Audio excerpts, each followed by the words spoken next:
Hey guys, in this video I'm going to be showing you how you can create a Minecraft server using Exoroton.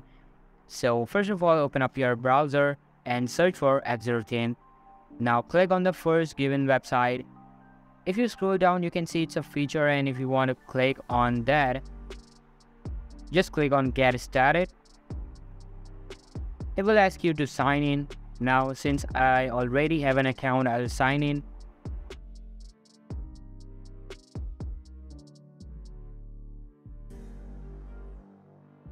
That's how Exoroton server's dashboard looks like.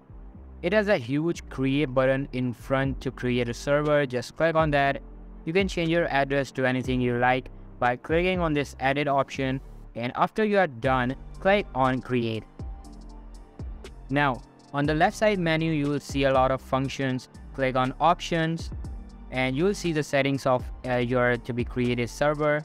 If you notice, there is a RAM option which lets you select the number of gigs you want to play on, unlike Aternos, which have 2 gigs of my RAM by default. There are 2 more new options. First one is on left side. If a player wants to enter your server but it is offline, this option will turn the server on automatically, while the other one is about inactivity of server.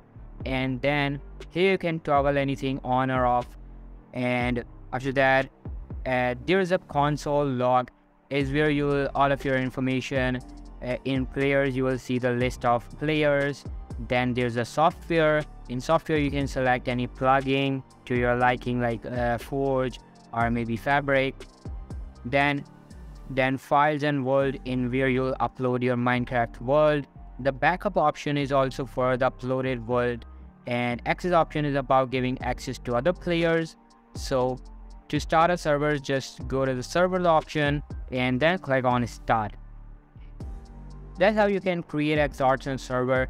If you found this video helpful guys, then make sure to give this a huge thumbs up. Subscribe to our channel. Thanks for watching.